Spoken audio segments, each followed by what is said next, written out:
de várias pessoas sobre esse grande tema. Então, sem mais, eu passo a palavra ao Yuri, que vai falar sobre corrupção e lobby, e não mais sobre a parte dos crimes eleitorais. Exato. Para limpar.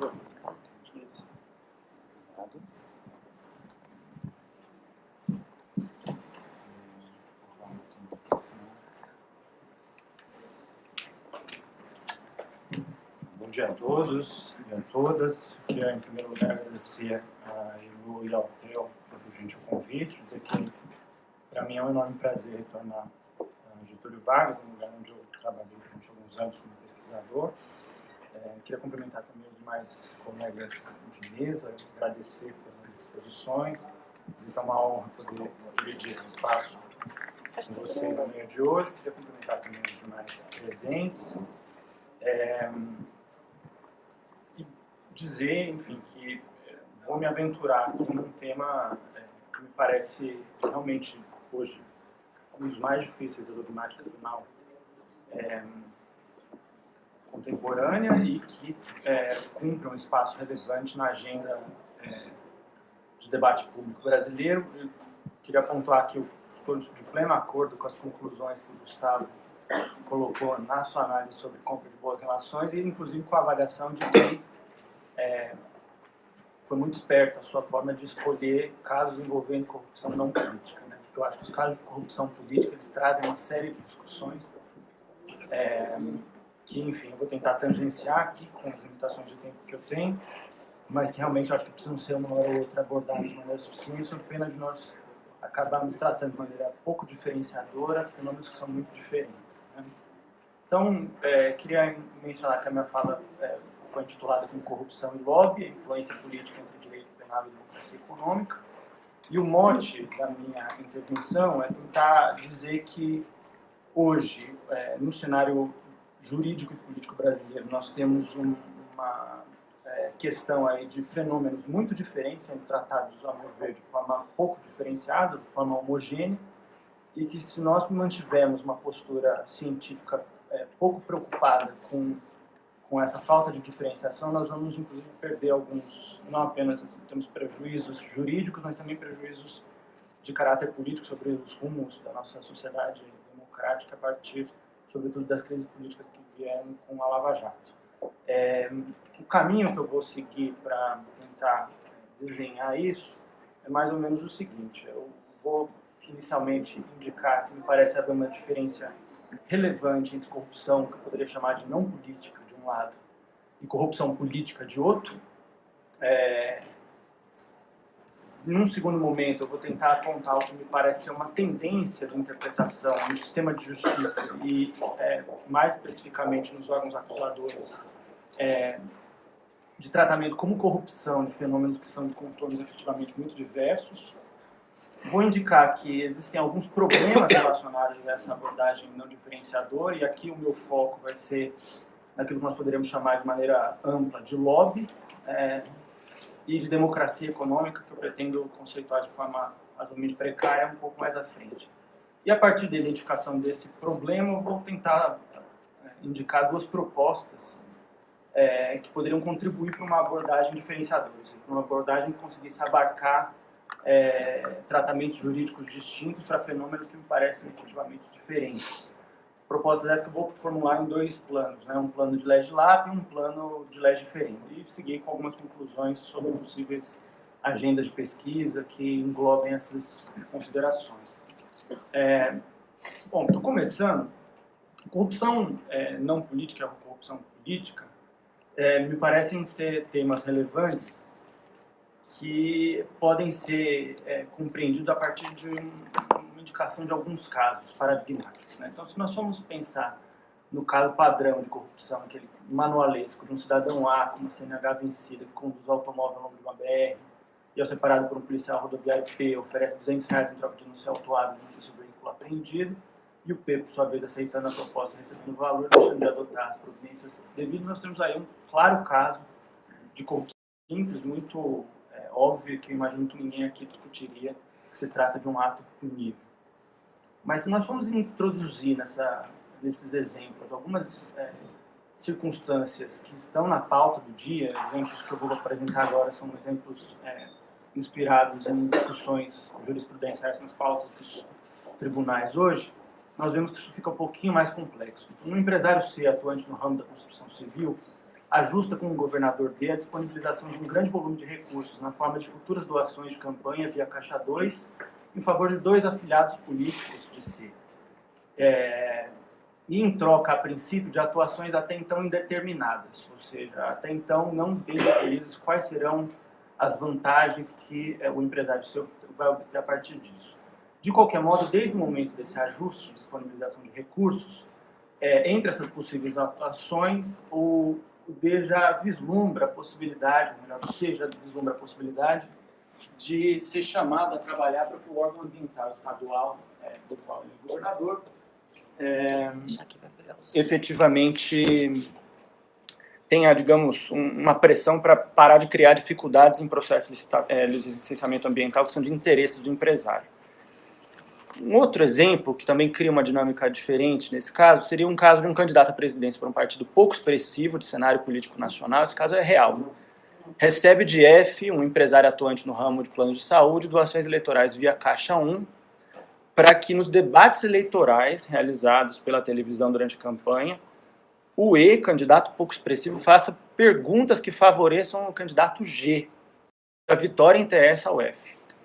Então, assim, percebam a sutileza da coisa. É uma compra de espaço em debate eleitoral. Esse caso é real, enfim, não com esses contornos exatamente, mas é um caso que está indicado nas delações da Odebrecht. Exatamente, o pastor Everaldo. E um caso 4, que nós poderíamos... Enfim... o caso 4, em que nós poderíamos ter também uma dinâmica diferenciada, percebo que no caso 3 a doação eram por via de Caixa 1, né? Isso é uma questão importante para a gente aqui também. O H, deputado federal há mais de 12 anos, com uma formação em economia e um perfil político conservador, recebe no curso de sua campanha por reeleição de I, um empresário atuante no setor agrícola, volumosas doações eleitorais via Caixa 1. Na sequência, o H é reeleito e passa a atuar em favor da aprovação de leis que favorecem via subsídios a exportação de produtos comercializados, entre outros, por I, beneficiando-o, portanto, ao cabo desse processo. A minha ideia com esses exemplos é simplesmente chamar a atenção para o fato de que a corrupção não política, que nós poderíamos embarcar aí, desde a do guarda até, eu concordo com o Gustavo, a corrupção de um juiz, não porque o juiz não seja um agente político, mas porque o juiz tem uma característica diferente do seu rol de atribuições, etc., é muito diferente dessa corrupção que está na pauta do dia sobre que nós podemos chamar de corrupção política, envolvendo parlamentares, mandatários do executivo e por aí vai. E elas são diferentes, assim, apenas para a gente não ficar de forma muito etérea, acho que principalmente por 3 circunstâncias, né? A primeira delas é porque existe um grau de concretude diferente nas prestações que interessam a quem entrega a vantagem. Então, se por um lado nós podemos pensar no caso do guarda, a prestação é absolutamente concreta e imediata, né? A não autuação e a não apreensão de um veículo, em contrapartida ao recebimento de uma vantagem indevida. Quando nós estamos falando de um caso de corrupção de um parlamentar que visa, por exemplo, a ajudá-lo no futuro, de maneira pouco definida ainda no momento do ajuste, com medidas legislativas que são do interesse do doador, estamos falando de prestações que ainda podem ser até determináveis, mas que ainda são indeterminadas naquele momento. Para além disso, existem diferenças relacionadas à forma de entrega, de recebimento das vantagens. Então, o caso clássico do guarda é um caso de forma de entrega em espécie, imediatamente, sem intermediários, enquanto esses casos que nós poderíamos chamar de corrupção política, muitas vezes vão envolver formas de entrega que passam, inclusive, por uma instrumentalização do Estado, do sistema de doação eleitoral, e que criam, por isso, uma série de circunstâncias, desde impactos sobre teoria da participação, sobre se foi feito por intermediário, se não foi feito por intermediário, até questões relacionadas à relação desse ato de corrupção com outros possíveis crimes, como, por exemplo, crimes relacionados a direito eleitoral, né? Então, crimes eleitorais. E, por fim, existe uma diferença que me parece também relevante ser ressaltada nos casos de corrupção não política e de corrupção política, entre as diferentes, e aí eu acho que é muito importante frisar diferentes amplitudes dos âmbitos de atribuição de quem recebe vantagem. Então, a atribuição do guarda, pelo menos no momento de fiscalização de um veículo, ela é uma atribuição bastante binária, né? Então, o que ele tem que fazer é ou autuar ou não autuar. Se tiver tudo certo com o carro, não autua. Se não estiver tudo certo, ele pode autuar. O âmbito de atribuição dos políticos que são eventualmente envolvidos em casos de corrupção é, de fato, muito amplo. E é muito amplo e muito indefinido. Câmera girl. O que o deve ou não deve fazer um parlamento praticamente estabelece um grande rol de atribuições. Muitas delas fluidas, captação de interesses, coleta motivos de interessados, e por aí vai, votação. Tanto assim que na discussão envolvendo corrupção política, no caso da ação penal 470, os ministros do STF se debateram muito sobre qual era o ato de ofício, porque é difícil de definir qual que é um ato de ofício de um parlamentar. O ato de ofício é votação?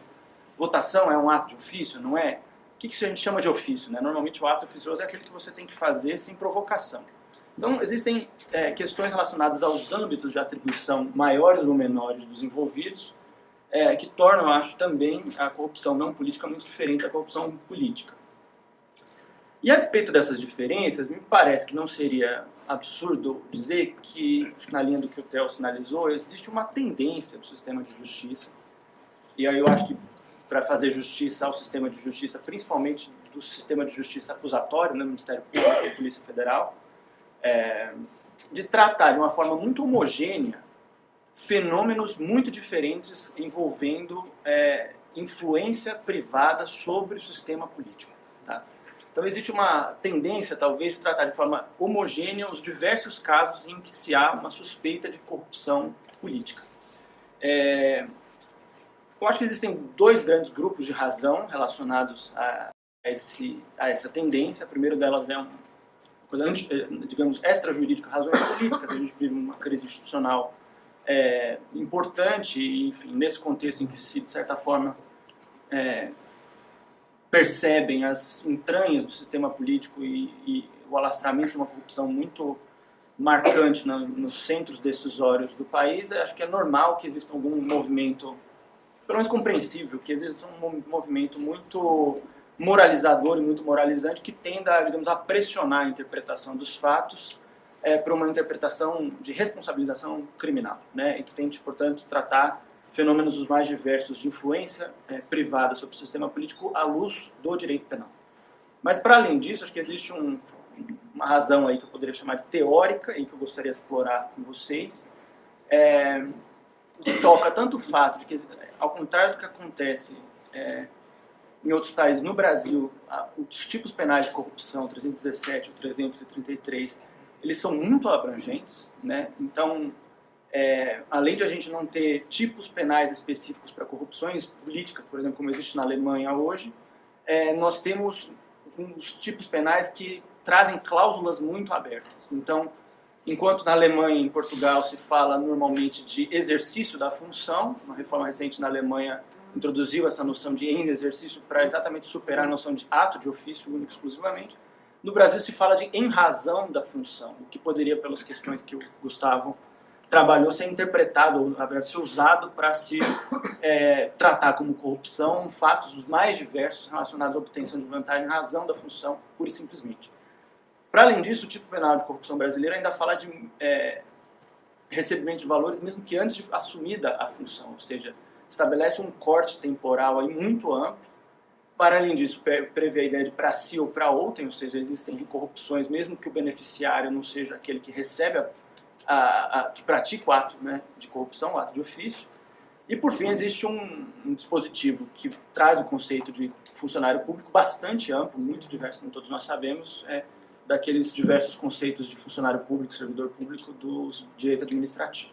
Então, essas abrangências, essa amplitude dos tipos penais de corrupção, talvez seja uma razão teórica para esse movimento de tratamento homogêneo de várias situações de possível corrupção. E, para além disso, acho que não vai dar tempo muito para trabalhar, mas eu queria pontuar, existe talvez um problema teórico aí que está por trás disso, que é a análise dos crimes de corrupção por uma certa lógica de interpretação relacionada ao bem jurídico, né? Então, se costuma olhar para o caso de corrupção à luz do que houve de afetação exterior, qual foi o resultado produzido. Então, se produziu uma violação à moralidade administrativa, muita gente vai colar nisso um argumento no sentido de que isso potencialmente é um ato de corrupção. Da mesma forma, se tende a considerar, para piorar, que o tipo de penal de corrupção ele tutela um bem jurídico pluriofensivo. Então, assim, além do bem jurídico já ser algo que não necessariamente induz uma interpretação correta sobre o tipo penal de corrupção, ele ainda, quando se trata de pluriofensividade, você não precisa só você pode se satisfazer com a afetação da moralidade, não precisa ter violação de patrimônio público, você não precisa ter violação de serviço, boa prestação de serviço público. Então, quando existe uma miscelânea de bens jurídicos disponíveis para fundamentar esses tipos penais, você acaba tendo aí um raciocínio que também favorece interpretações homogêneas. Bom, mas seja como for, esse tratamento pouco diferenciador, acho que me traz dois problemas principais. O primeiro deles, que eu não vou tratar aqui, tentei enxugar na conversa, porque me parece que está sendo bem abordado pela dogmática, existem textos muito qualificados, inclusive do Adriano Dallaor, a respeito, é uma desdiferenciação, ou seja, uma falta de diferenciação entre corrupção e caixa 2. Né? Existe aqui como que uma ideia de que, a partir do momento que uma doação é feita de maneira irregular à luz da lei eleitoral, ela pode ser interpretada como uma vantagem indevida à luz do 317 e do 333. Então, não é raro a gente ver em peças acusatórias esse argumento. Foi uma doação irregular, sendo irregular, é indevida e, portanto, a gente pode falar aí de um recebimento de propina. Né? E é interessante notar que esse argumento está presente tanto nos discursos acusatórios quanto também nos discursos de defesa. Né? Então, assim, ao mesmo tempo que os acusadores dizem como a doação foi para o caixa 2, obteve-se vantagem indevida, propina e praticou-se corrupção, também existe um argumento claramente esposado aí nos jornais, assim que sai algum escândalo, no sentido de que como a doação foi para o caixa 1, logo não há que se falar de vantagem indevida e, portanto, não há corrupção. Então, assim, de certa forma, existe esse problema de desdiferenciação de corrupção e caixa 2. Não vou entrar nos detalhes, mas me parece que é uma amálgama conceitual que dificulta aquilo que o Theo bem pontuou na pergunta dele, que se vislumbrem hipóteses de corrupção por meio de caixa 1 e de caixa 2 sem qualquer relação com corrupção. Mas o que mais me importa aqui é falar do segundo problema, né, que me parece está relacionado a esse tratamento homogêneo de casos de corrupção, que é uma certa desdiferenciação entre formas legítimas e formas ilegítimas de atores privados exercerem influência sobre o sistema político. Né? Tanto durante as eleições, casos de financiamento de campanha, etc., quanto no curso de mandatos, casos de lobby em sentido estrito, como poderíamos dizer assim. E eu acho que esse tipo de desdiferenciação fica muito presente em alguns casos que nós poderíamos colocar, também extraídos aí de peças acusatórias do Lava Jato e algumas decisões judiciais.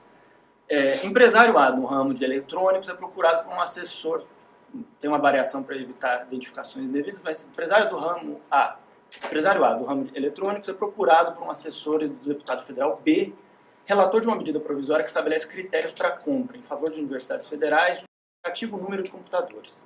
E dele recebe uma solicitação, a seguir aceita, de pagamento em espécie de determinado valor para que o ato normativo em discussão contemple os seus interesses. Então, no curso ali de uma discussão sobre medida provisória, um assessor, esse é um termo bem amplo, de um deputado, procura um empresário e oferece ali a possibilidade de um ato que o deputado vai praticar favorecer o interesse privado em troca de um pagamento em espécie, aí, portanto, não uma doação, mas realmente um recebimento de propina.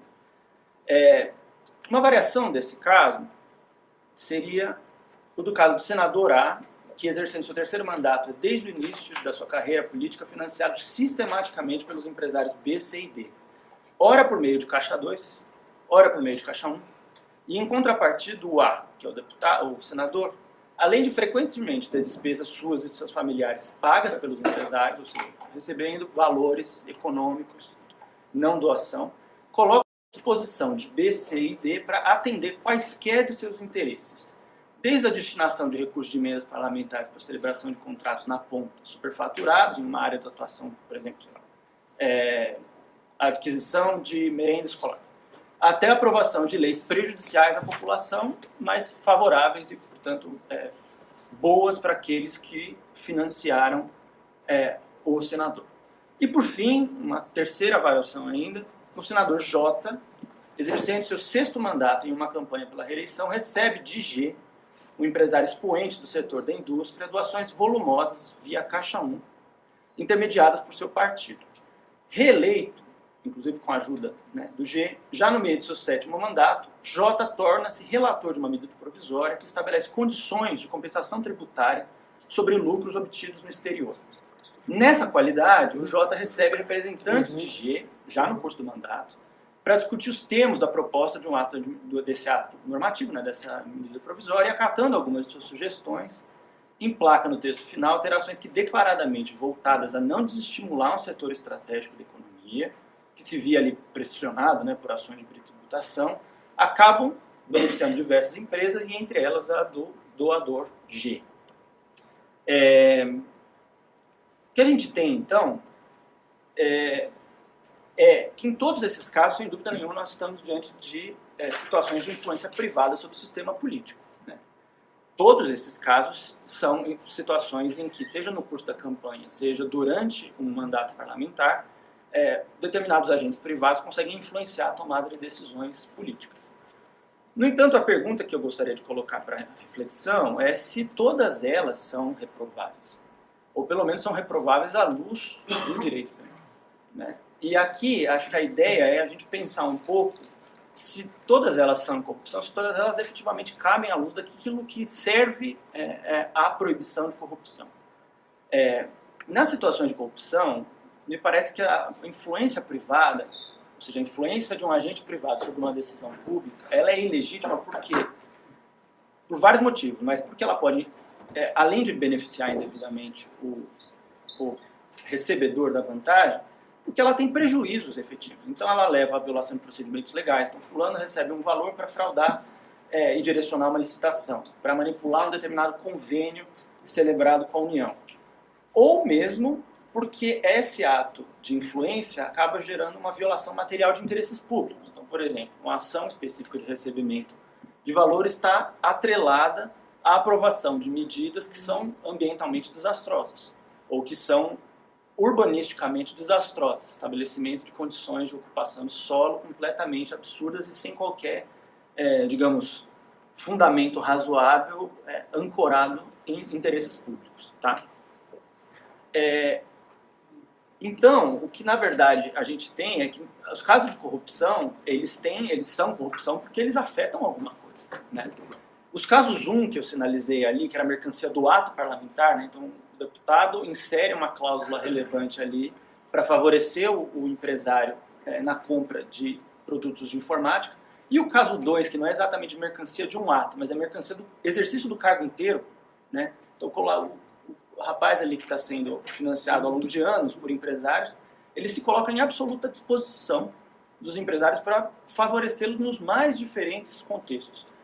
Ainda indeterminados na época do ajuste, mas determináveis ao longo do mandato. Todos eles em detrimento de interesse público em sentido estrito. Então, tanto no caso 1 quanto no caso 2, a gente tem corrupção de fato, porque a influência privada aí é ilegítima. Ela afeta interesses processuais e materiais que são importantes de serem protegidos. Né? No entanto, se a gente for pensar, esse é um indicativo que eu gostaria de colocar, é que existem situações de influência privada legítima sobre o sistema político. E para isso a gente não precisa ir muito longe. Exemplos tirados da nossa realidade que eu acredito que intuitivamente ninguém discutiria em termos de legitimidade, denotam isso. Então, exemplos em períodos não eleitorais. Existem vários projetos de lei que tocam, como todos nós sabemos, em temas tecnicamente muito sensíveis.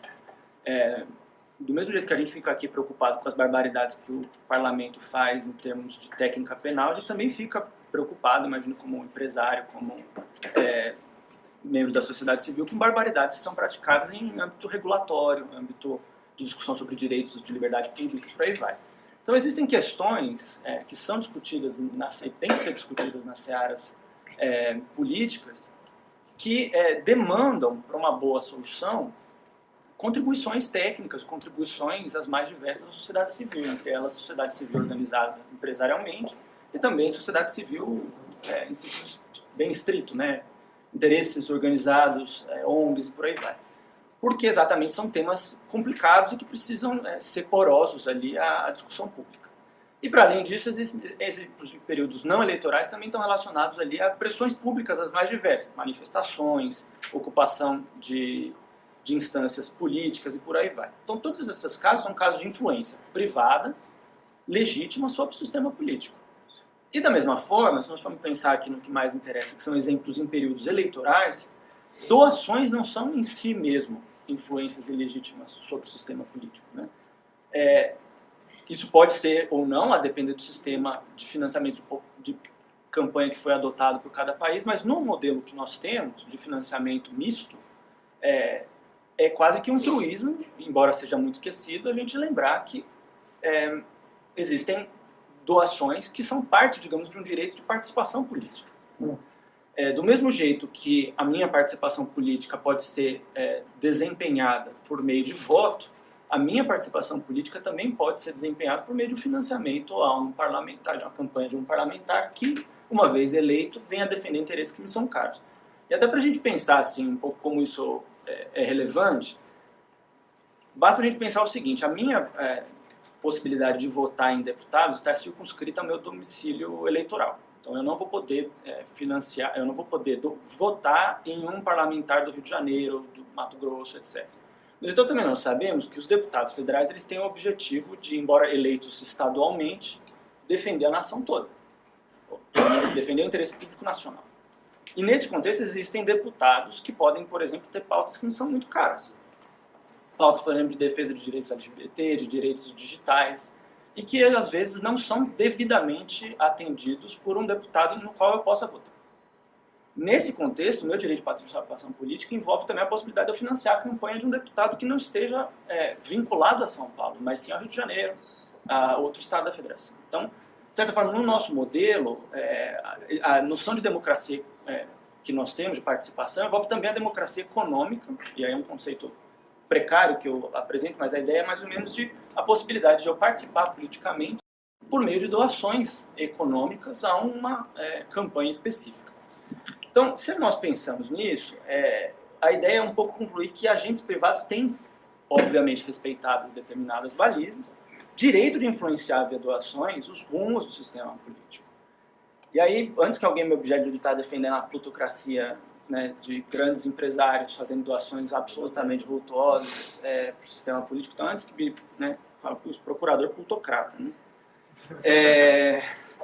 Queria pontuar para vocês, assim, muito brevemente, o fato de que reconhecer esse direito é importante, não só como uma defesa de interesses empresariais legítimos, mas porque, principalmente num quadro de vedação de doações por empresários que surge com a DI 4650, a tendência que nós temos hoje, que vai demorar um tempo para se consolidar, mas é possível que se consolide, e já vem acontecendo agora, é de aumento dos financiamentos por crowdfunding, por exemplo. Ou seja, de financiamentos que são volumosos, não porque eles estão relacionados ao interesse de 2, 3 empresários, mas porque existe demanda convergente da sociedade civil que se junta ali para angariar uma determinada quantidade de recursos e financiar o fulano. Existem candidatos de partidos totalmente minoritários, totalmente afastados do grande empresariado, que estão hoje angariando recursos por meio de crowdfunding. Inclusive, vi 2, 3 solicitações no Facebook vindo para cá exatamente nesse contexto. Dizendo, eu não tenho grana para pedir para o Gerdau, então eu vou pedir para você, né? Então, isso é relevante. E para além, então, assim, existe uma tendência que vai demorar ou não para se consolidar e vai depender muito das disputas políticas, de que os poderes de influência via doação se pulverizem. E aí, se a gente ficar trabalhando na lógica da criminalização, ou seja, todo mundo que recebe valores pode ser eventualmente sancionado criminalmente, a gente pode chegar ao absurdo, não absolutamente improvável, de, por exemplo, criminalizar condutas de empresários do ciclo do circuito de ciclovia. Aqui em São Paulo existe toda uma militância de ciclistas, né, um ciclomovimento, que, por exemplo, podem juntar pessoas que estão preocupadas com o direito à cidade ali, estabelecer uma determinada quantidade de arrecadação, votar em pessoas que cheguem lá na frente e estabeleçam, por exemplo, projetos de lei que favoreçam o uso de bicicletas. E entre esses financiadores pode ter donos de bicicletarias, que podem, portanto, ser beneficiados economicamente por um financiamento de campanha feito a um parlamentar que atua em seu interesse. Ou seja, o exemplo pode ser absurdo, mas assim, não é absolutamente impossível. Então, assim, a ideia de que existe direito à influência privada, respeitadas algumas balizas, eu acho que envolve um pouco uma discussão ampla sobre os limites da atuação de direito penal nesse contexto. Tá? Muito bem. Então, se a gente reconhece isso, e aí está em disputa se nós reconhecemos ou não, para mim, fica muito claro que a gente precisa encontrar formas jurídicas de tratamento distinto de hipótese de ilegítima e hipótese legítima de influência política sobre o sistema econômico. Tá? Então, a gente vai precisar achar formas de diferenciar uma coisa da outra. E a minha intervenção, a partir de agora, vai tentar se concentrar nesse terreno que é pantanoso. A primeira via de solução jurídica é de legifirenda e me parece que envolve uma regulamentação de lobby. Né? Há coisa de mais ou menos um mês, saiu nos jornais para quem está acompanhando, que o PL 1202 de 2007, que tem exatamente por objeto a regulamentação das atividades dos lobistas, está em uma iminência de ser votado na Câmara dos Deputados. Eu tenho várias críticas à forma como foi colocada a regulamentação, então não me parece que é uma regulamentação ideal, mas ela tem alguns méritos de trazer questões importantes para a nossa discussão sobre corrupção política. Então ela traz critérios, por exemplo, credenciamento de profissionais que representam interesse perante órgãos e empresas estatais. Então o lobista, aquele cara de bastidor, ele vai continuar sendo de bastidor, mas ele vai ter que ser credenciado, vai ter que responder a uma série de questões, assinar um monte de termos de deveres específicos. Então, portanto, ele vai ser de bastidor, mas não necessariamente anônimo e não necessariamente irresponsável do ponto de vista administrativo e, eventualmente, criminal. Para além disso, a regulamentação de lobby estabelece, a depender do país, a criação de regras de transparência sobre a relação entre mandatários e os financiadores. Ou seja, aquele exemplo que eu coloquei de um empresário que sistematicamente financia um fulano que atua em várias frentes, mas entre elas frentes do seu interesse, tem de responder, por exemplo, então os encontros eles têm de ser documentados de forma X e Y. Então, quando o fulano vai receber como parlamentar alguém que o financiou, essas coisas têm que ser documentadas, isso daí tem que ser disponibilizado, etc., para controle público democrático. Com essa possível via de assim, tratamento distinto de hipóteses legítimas e ilegítimas, a ideia é elaborar um pouco normas administrativas que delineiem uma fronteira que hoje está turva entre influência legítima, tráfico de influência, que também acontece muito na figura do lobista, e corrupção. Então a ideia é estabelecer como que normas deontológicas que possam ali nos ajudar a definir quando que a pessoa está atuando de forma legítima e quando que ela está atuando de forma ilegítima. Tá? Para além dessa via de legiferação, a gente poderia pensar em outras. Um exemplo seria exatamente a criação de um tipo penal específico para corrupção política, como existe na Alemanha. Tenho dúvidas sobre se essa solução seria boa hoje, porque acho que o tipo seria forjado num contexto político muito delicado, e aí a tendência seria realmente que ele tivesse um tipo penal criado com mais problema do que solução. Mas, de qualquer forma, existem, então, estratégias de legifirenda para tratar esse caso. No entanto, não me parece que a via de legifirenda seja a única possível. Então, assim, a gente acho que não depende de soluções legislativas para conseguir estabelecer alguns critérios jurídicos de diferenciação entre interpretação entre influência privada legítima e influência privada ilegítima sobre o sistema político. Isso porque existe a possibilidade legislata de promover interpretação restritiva dos tipos penais de corrupção. Né? E eu acho que desenvolver os critérios de interpretação restritiva é uma tarefa da ciência penal contemporânea. Né? Me parece que seja esse um dos temas mais candentes, acho que, do sistema de justiça hoje, e eu vou tentar ali delinear o que me parece ser uma possível saída de forma mais ou menos precária.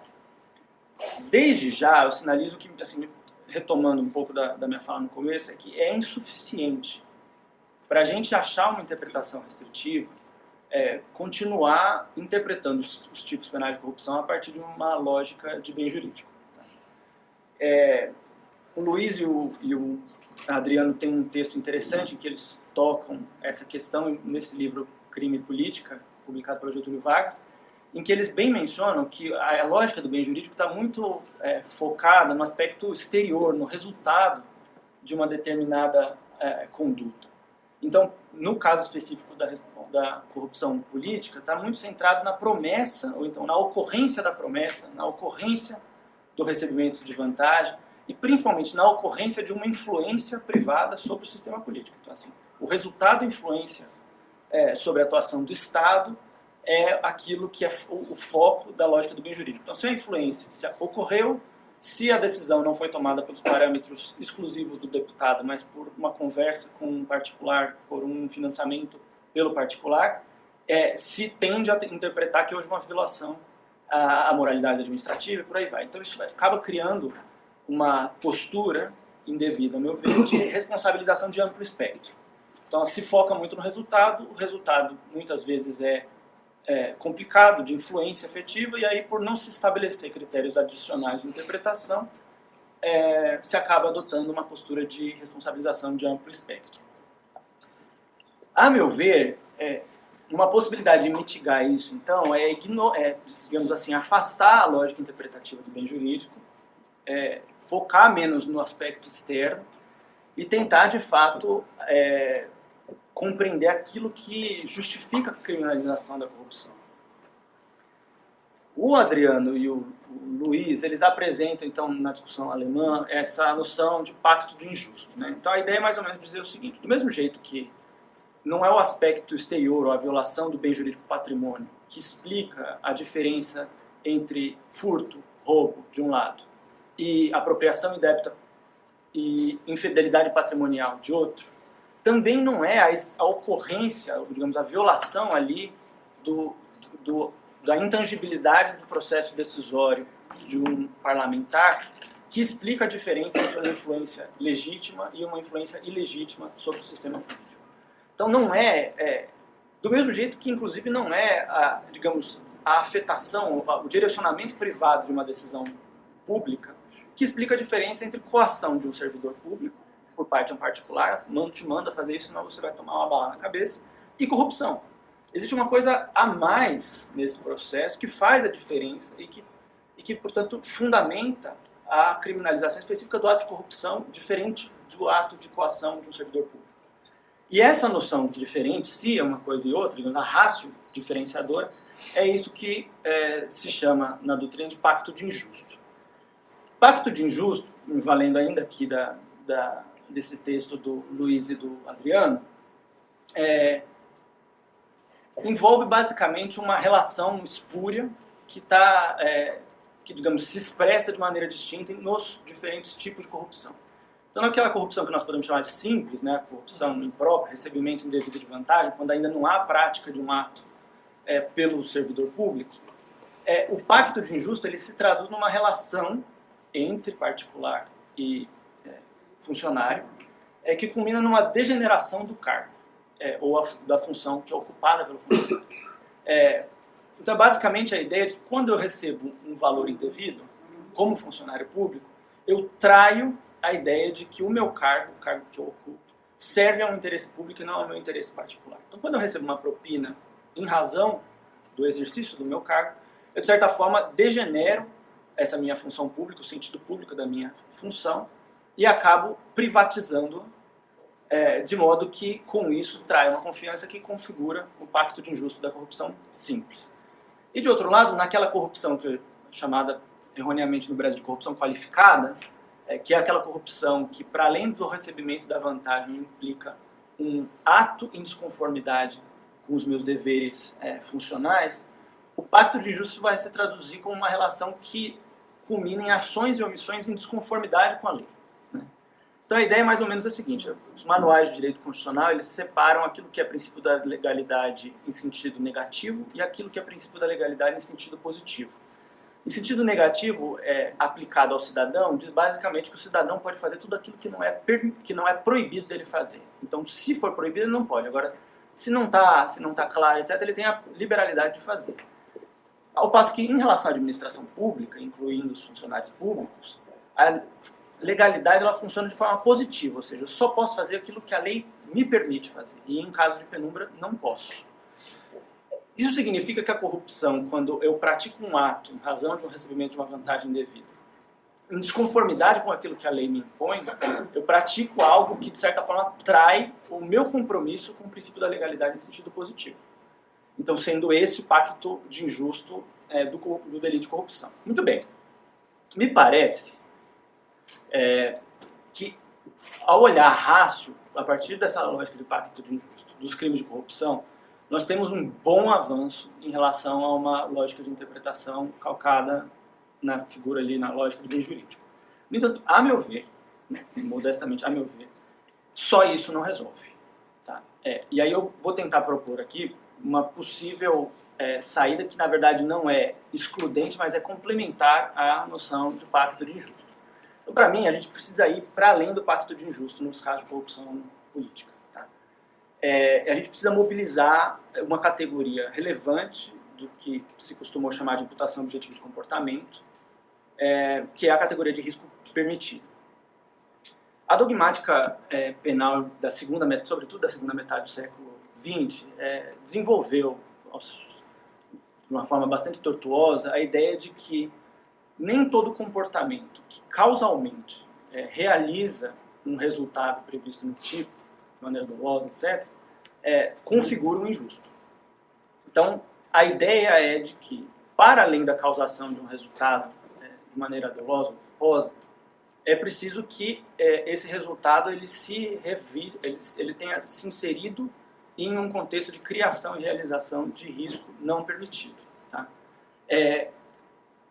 A ideia geral, não vou ter a menor condição de falar sobre isso de forma adequada, mas assim, por falta de tempo, inclusive, mas a ideia é de que a aceitação de certos riscos é uma condição para interações sociais valiosas. Então, pensando aqui em alguns casos, sim, muito cotidianos mesmo, a ideia é de que, sobretudo com o aumento da automação da sociedade e interações cada vez mais complexas em âmbito de entes coletivos, se nós não aceitarmos o mínimo de risco permitido, nós vamos estar sacrificando interações e direitos que são considerados importantes em sociedade.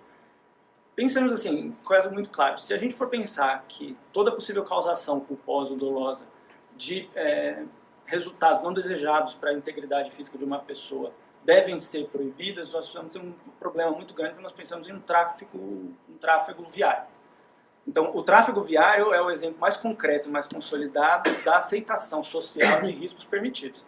Eu aceito alguns riscos para que eu possa viver em sociedade e andar de carro, vir até a GV, mesmo sabendo que nessa interação às vezes pode dar um problema no carro, pode dar um problema no meu freio, eu posso eventualmente ser causador culposo, quiçá, de um resultado não desejado.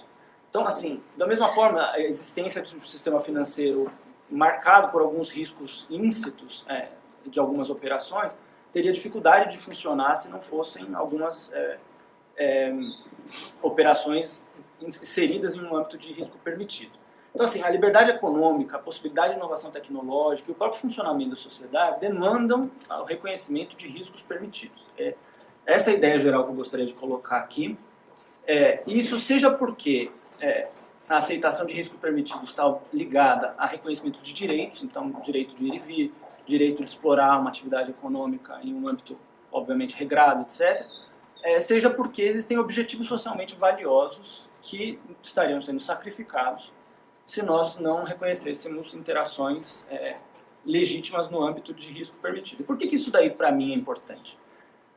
Porque, para mim, a categoria de risco permitido, ela traz a possibilidade de a gente processar dogmaticamente aqueles direitos de participação política e aquele objetivo socialmente valioso de ter um sistema político poroso, obviamente observado algumas balizas, a influências de agentes privados. Então, A ideia de risco permitido permite, a meu ver, processar dogmaticamente os direitos de participação política. Permite processar dogmaticamente essa ideia de democracia econômica, que me parece relevante. Tá? Então, assim, a ideia é trazer para dentro da dogmática penal reflexões sobre democracia econômica e de restringir com isso o alcance dos tipos penais em termos que eu pretendo rapidamente falar já no encaminhamento final.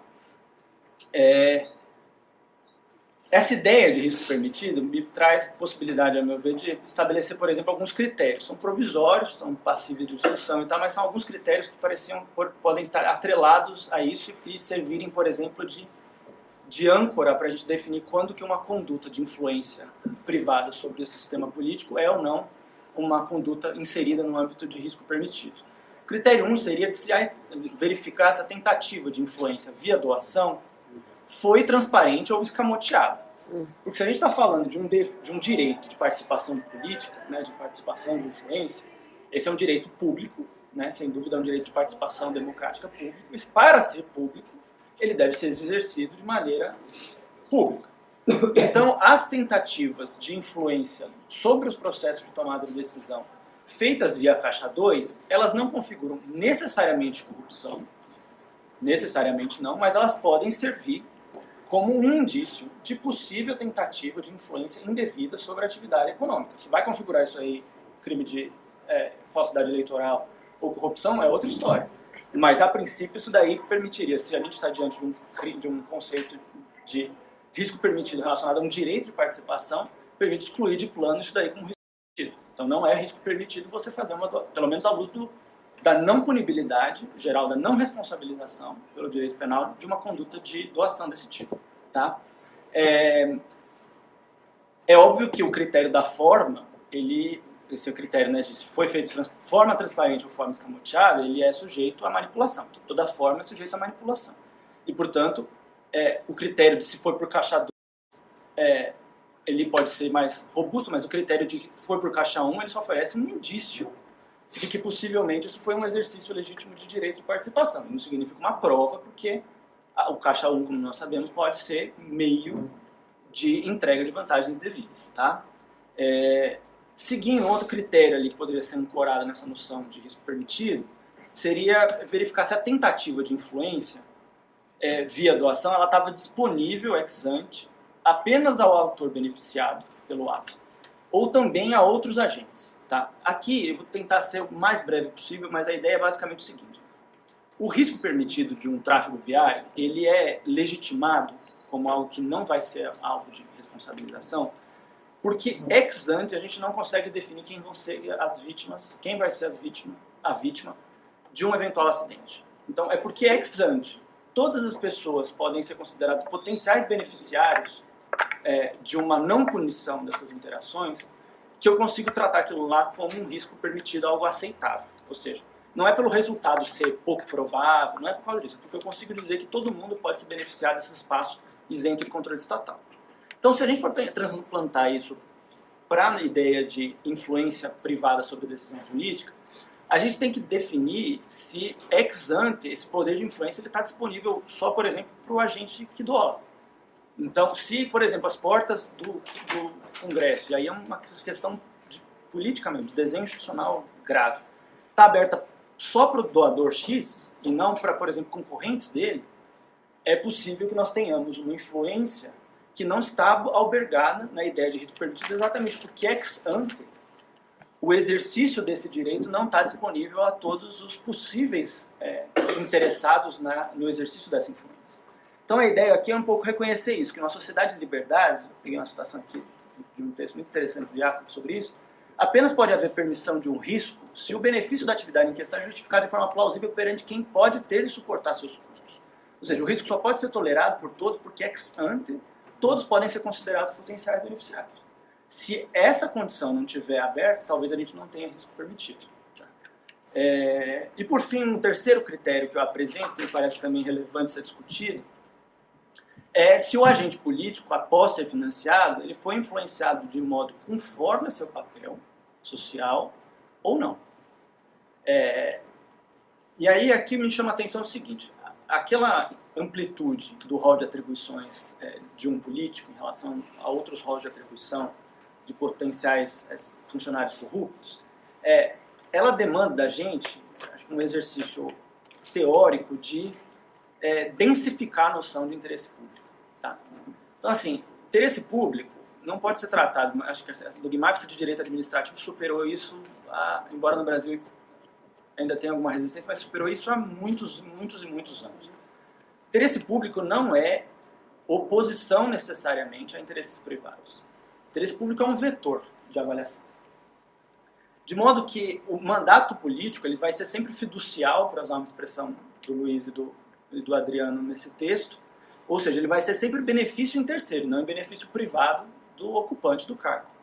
Mas isso não significa necessariamente que a gente tem que ter uma blindagem do sistema político contra influências privadas. Ou seja, não significa, a ideia de que o deputado tem que defender interesse público não significa necessariamente que ele está avesso a influências de interesse privado, porque não necessariamente interesses que sejam relevantes para determinado agente, eles são irrelevantes para a sociedade. Então, como o interesse público na dogmática administrativa ela é um vetor, pode haver uma série de situações em que o interesse público ele é convergente com interesses privados. E a definição, portanto, do que é interesse público precisa estar na pauta, quando a gente fala de uma ação feita por um parlamentar na aprovação de uma medida X ou Y. Tem que se pensar se essa decisão foi favorável ao fulano, mas também favorável à sociedade, ou se ela foi só favorável ao fulano e desfavorável a uma série de interesses sociais relevantes. Tá? Então isso significa basicamente que tanto na forma quanto no conteúdo, não se pode pensar que a noção de defesa de interesse público seja infensa a influências privadas. Então acho que tem essa discussão que precisaria ser feita. Recentemente o Supremo Tribunal Federal conseguiu trabalhar de uma forma muito incipiente, a meu ver, em um caso envolvendo exatamente isso, e até acho que é uma questão que pode trazer bons ares para a nossa dogmática. Então, enfim, para concluir, as doações eleitorais que observam critérios como de transparência da via, de igualdade de chance entre os agentes privados em disputa e de atuação do agente político beneficiado em conformidade com o seu papel social, que é de defender interesse público, desde compreendido adequadamente o que é interesse público, podem ser consideradas dentro de risco permitido, mesmo que elas se mostrem efetivamente influentes sobre a tomada de decisão pública. Ou seja, mesmo que haja influência pública, alguns critérios relacionados a risco permitido permitem restringir a análise do tipo de corrupção. Então, para mim, a solução ideal passa, de uma forma provisória, mas passa por uma combinação de uma análise dos conteúdos de injusto relacionada à noção de pactos de injusto, tá? E de uma análise das diversas situações de risco permitido digamos, em âmbito político. Tá? E, a meu ver, isso assim, a gente não precisa nem ir muito longe de ficar exigindo assim, construção dogmática do zero para aplicar esses critérios. A meu ver, dá para apoiar em dois termos legais essas considerações que eu estou apresentando aqui. Os conceitos de vantagem indevida e os conceitos de violação de deveres de ofício. Se a gente for pensar, o termo vantagem indevida, ele pode ser interpretado de forma restritiva, de um lado, pelo reconhecimento desse direito que eu apontei, de participação de influência privada sobre o sistema político, e de outro, pelo conteúdo do pacto de injusto, relacionado à corrupção, por exemplo, uma norma que veda a mobilização do cargo ou da função pública em benefício privado do seu ocupante. Se nós pensamos nesses dois limites, essa situação em que o A aceita uma promessa ou recebe de um B um pagamento, propina, em troca de praticar um ato parlamentar, ou mesmo em troca de difusamente deixar seu cargo à disposição daquele que paga, esse rapaz está recebendo um benefício privado. E esse benefício privado, não estando dentro do direito de influência privada sobre o sistema político, porque foi feito de maneira escamoteada, porque foi feita, portanto, não por doação ordinária, ele constitui crime pelos dois critérios, pelo critério do pacto de injusto e pelo critério de risco permitido relacionado ao direito à influência privada. Já se o A recebe uma doação eleitoral de uma forma transparente, sem vinculá-la à prática de um ato parlamentar ou sem colocar o seu cargo à disposição do doador, não obtém benefício privado, ou seja, ele não pratica o conteúdo de injusto da corrupção. E mais ainda, ele obtém um benefício público-político que está relacionada ao exercício legítimo de direito à influência sobre o sistema político. Então, nesse contexto, nem o A nem o B praticam crimes de corrupção, exatamente porque eles estão albergados pelos dois critérios que me parecem ser complementares. Por sua vez, aquela noção prevista no 317 e no 336 de violação de dever de ofício, estou me encerrando mesmo, deve ter o alcance limitado, por um lado, pelos conteúdos injustos de corrupção, né, a ideia de uma norma que impõe a conformidade da atuação do agente político, e de outra, por uma densificação da noção de interesse público. Então, se o A, tendo recebido uma doação eleitoral transparente, atua em favor de um interesse público inserido numa política de governo defensável, então, uma política de desoneração fiscal voltada a um setor estratégico da economia X e Y, etc., que pode vir ou pode não vir a trazer benefícios sociais relevantes.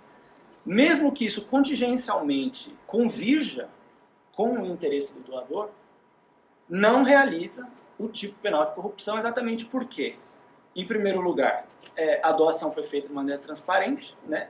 Não houve aqui a prática em desconformidade com o interesse público densificadamente interpretado, e, em segundo lugar, porque não há aqui, como se falar, em uma violação em um comportamento que superou o risco permitido, relacionado ao exercício democrático de influência por meio, por exemplo, de lobby, né? E nesse contexto de doação transparente, em que atua em interesse convergente privado-público, se o fulano fizer uma doação via Caixa 2, isso não significa que vai haver corrupção. Significa que, eventualmente, ele não está albergado pelo critério de risco permitido de participação democrática, portanto, ele não é impunível, mas como ele não realizou o conteúdo de injusto, significa que ele só é punível pela luz da lei eleitoral, ou seja, que ele só violou o direito de participar, aquele risco permitido relacionado à participação eleitoral, mas ainda assim ele violou valores importantes da lei eleitoral, portanto, ele pode ser processado por 350 do Código Eleitoral. Por outro lado, se o A recebe doações eleitorais, mesmo que de forma transparente, e movido por ela atua em favor de interesse eminentemente privado, portanto, não é um interesse privado convergente com o público, é um interesse privado do doador, por exemplo, favorecendo uma competição direcionada em licitação, aprovando medidas desconectadas com o interesse público defensivo, etc., esse A viola o dever funcional. E aí, tanto o doador quanto o receptor da vantagem praticam corrupção. E nesse contexto, se a doação for feita não por via de Caixa 1, né, por via de Caixa 2, acho que é possível, inclusive, uma condenação adicional. Eles violaram o pacto de injusto, aliás, na verdade, configuraram o pacto de injusto, não estão nas barreiras do risco permitido, e ainda por cima violaram as regras da lei eleitoral relacionadas à transparência de contabilidade eleitoral. Então, eles podem ser punidos por corrupção e, eventualmente, por crime eleitoral. Então, basicamente, pessoal, é isso que eu tinha para falar. Peço até desculpa se ultrapassei o horário. E eu só queria dar a última mensagem que me parece que é a seguinte. Assim, em contextos gerais, a dogmática penal ela serve para evitar condenações injustas, né? Para estabelecer limites ao arbítrio, etc. Mas eu acho que nesse momento de crise política, a dogmática penal ela tem um papel ainda maior, que é de definição ali do que pode e do que não pode ser feito em relação ao nosso sistema político.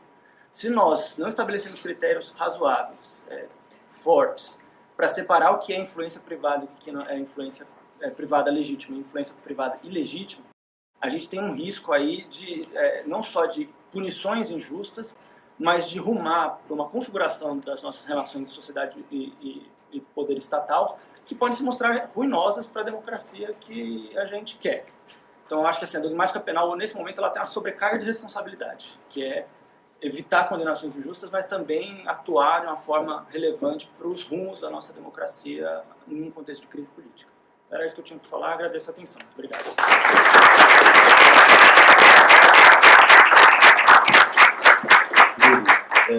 Bom, eu gostaria de parabenizar porque eu tenho passado os últimos anos da minha vida dormindo com esses problemas, tentando resolver essas questões que como advogado mesmo, estamos enfrentando, né, no dia a dia, e acho que você dá várias pistas importantes. Eu só gostaria de trazer algumas, tentar assim, estressar um pouco alguns pontos que me parecem... primeiro, assim, o que você coloca, o dinheiro é um meio lícito de se influenciar no processo democrático. A democracia no capitalismo pressupõe o dinheiro. Eu vou pagar para o deputado que defende as causas de gênero, a arma, ou tabaco, o que for, isso faz parte do jogo. acho que o critério da transparência ele é talvez uma grande pista que você deu, talvez a grande pista que você deu. Quer dizer, como eu explicito, quer dizer, o pagamento Caixa 1, ele cria um ônus para o Ministério Público demonstrar que aquilo não é legítimo. Quer dizer, muito embora haja inúmeros casos na Lava Jato demonstrando que o Caixa 1 foi contrato da Petrobras, mas ele cria um ônus maior, né? Mas a questão do interesse público que é o que mais me pega. Quer dizer, eu vi pessoas claramente dizendo que essa obra que o governador decidiu colocar no seu orçamento, ela atende plenamente o interesse público. E aquela obra que a empreiteira queria e pagou a campanha do governador objetivando aquela obra, era uma obra espetacular, tecnologia de ponta, aplicada na Alemanha, favoreceu um setor enorme da população do Estado. O problema é que essa relação promíscua que se criou entre ator privado e ator público no Brasil, ela compromete o sistema de definição de políticas públicas. Ela define. Para a construção da hidrelétrica, deixou-se construir algumas escolas, deixou-se aumentar o número de policiais da PM. Então, aquela obra maravilhosa e importante, que tem interesse público, talvez tenha sido escolhida porque priorizou-se um determinado, em função de um critério de contribuição. Então, talvez outra pista importante que você deu é como eu trato o não contribuidor, né? Quem não me pagou campanha, quer dizer, como é que eu recebo na minha agenda? Então, assim, a transparência, quer dizer, a forma como você lida com o contribuidor e com o não contribuidor talvez seja uma pista importante, porque o interesse público, em geral, as obras são absolutamente defensáveis do ponto de vista de interesse público, porque muitas das obras são... Claro que aí você vai ver como é que foi o processo licitatório, sobre fraude, não fraude, mas já são, mas assim, muitas vezes a obra pela qual você luta como empresário, ao colocar aquela licitação, você já está o mais bem preparado para ganhar aquela licitação, porque você que se preparou para ela, mas em grande parte desses casos que nós estamos assistindo são obras absolutamente defensáveis do ponto de vista de qualidade e interesse, e necessidade. Eu acho que o fato, assim, o caso de obra é interessante porque ela envolve uma execução meio que bifásica, né? Tem o ajuste, posteriormente vai se contratar a obra. Agora, existem casos em que, digamos, a contrapartida, a influência, não a corrupção, não há pagamento de vantagem indevida, mas a contrapartida é a relatoria favorável de um projeto de lei. E assim, exonerações fiscais, a gente sabe que podem ser mais ou menos importantes e tudo. Existem desde as exonerações fiscais que não são a ser defensáveis sobre qualquer aspecto contábil, de arrecadação, etc. Existem exonerações fiscais para setores estratégicos que, enfim, num dado momento de crise fiscal pode ser relevante. Então, assim, me parece que os exemplos da Lava Jato, às vezes, eles misturam, inclusive, uma coisa e outra. E aí eles tratam um contrato superfaturado para construção de uma hidrelétrica da mesma forma que a aprovação de uma medida legislativa que converge com interesse privado, mas que tem um sentido público defensável por trás. Eu acho que a gente precisa, no mínimo, assim, óbvio que isso não cabe na dogmática, né? Mas eu acho que a dogmática tem que, no mínimo, ser aberta à absorção dessas discussões, sob pena de virar e tratar, assim, interesse privado foi atendido, influência política indevida, corrupção. Para o parlamentar é mais difícil, porque ele não tem a caneta, ele tem um voto, que é um pouco até na linha das omissões aí do Conselho de Administração. Os exemplos são tão distintos que há casos em que a empresa paga para uma liderança emergente no Congresso, uma liderança política emergente, que é oposição a ela, mas porque ela entende que é uma pessoa inteligente, é uma pessoa que ela quer o direito a ser ouvida, ainda que seja para votar contra. Mas aí é o caso de uma boa relação. Né? Luiz? Bem, vou ser bem breve, porque também já está um pouco tarde. São duas observações. A primeira, Yuri, achei muito interessante tudo que você disse e também concordo que a ideia de pacto de injusto não vai dar conta, a gente precisa de algo mais. Agora, eu tenho alguns problemas com seus critérios concretos, especialmente com o critério de buscar um interesse público defensável. Eu acho que a gente tem que pensar que quando a gente está discutindo direito material, a gente está mais ou menos dizendo o que o juiz pode avaliar. Eu não consigo enxergar direito como que um juiz pode avaliar se você diz, uma isenção fiscal de um setor importante da economia, de um setor estratégico da economia, esse é o tipo de avaliação que a gente vai entregar nas mãos do juiz. Eu não sei se a gente pode fazer isso. E aí, o que acaba, a falta de critérios materiais, a gente acaba caindo numa procedimentalização. Mas, eu dizer assim, se a gente atender as exigências da lei eleitoral, da lei de campanha e tal, isso, aí não há problema. Mas o problema de uma procedimentalização é que você perde o conteúdo de injusto material. Parece que a gente está violando, que a gente está punindo a violação a essas regras procedimentais. E não é bem disso que se trata. Assim, eu não tenho resposta. Eu acho que as suas considerações são um grande ganho, você devia publicá-las, mas eu não sei em que medida. Assim, a corrupção não foi pensada para agente político. A corrupção foi pensada para o sujeito que toma decisões, em geral, quase que vinculadas. Essa que é a ideia. E quando você tem um funcionário que atua discricionariamente, começa a surgir um problema.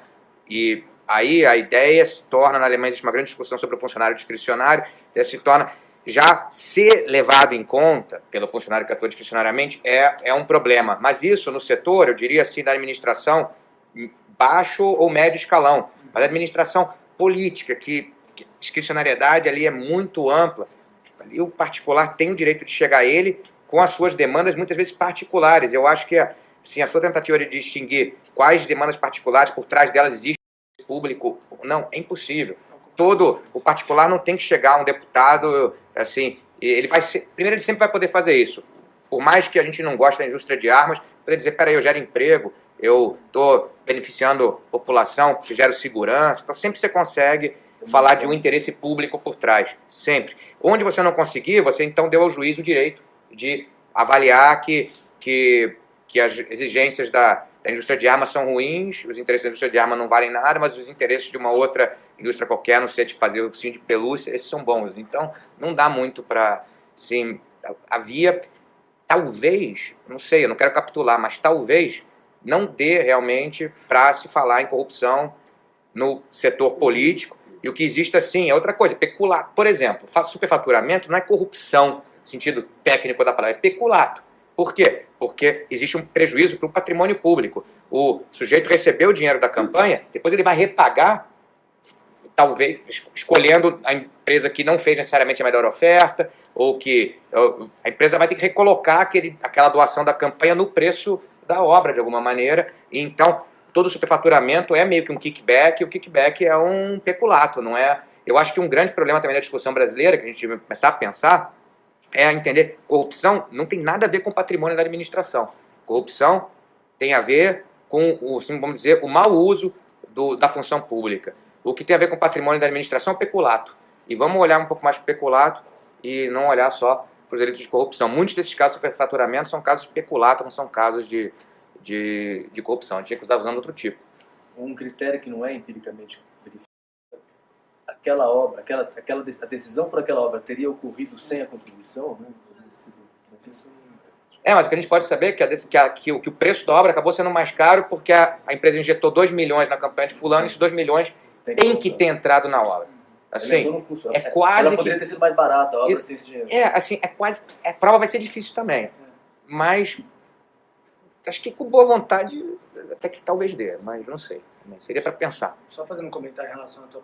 Eu concordo 100% que a ideia de interesse público ela é muito difícil de trazer para dentro da problemática, porque ela não permite que você faça... que você apresente para o sistema de justiça critérios muito claros de definição.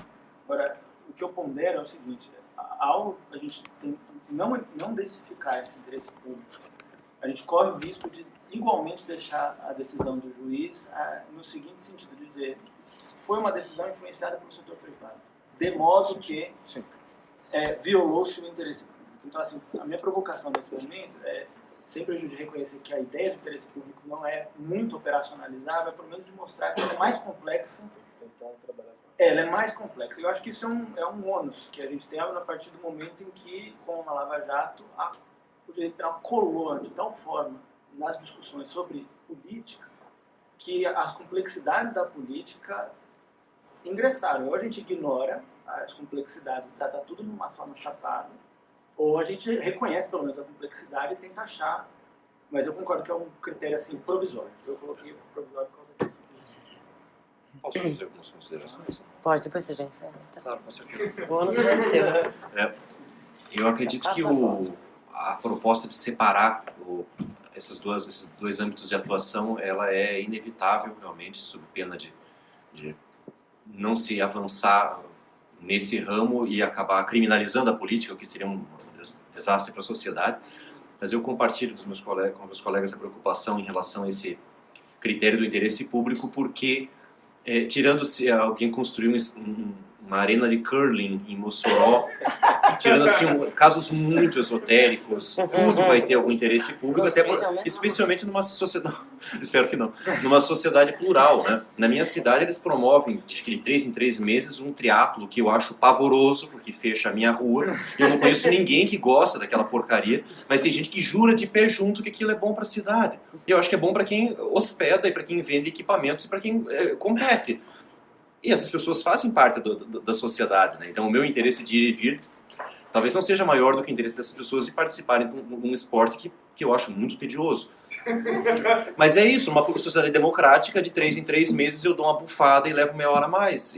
Então, tirando casos muito estratosféricos, assim, muito esotéricos, melhor dizendo, de coisas que não atendem interesse público, outro dia eu vi uma reportagem de alguém criticando o Simples, dizendo que aquilo privava o fisco de recursos.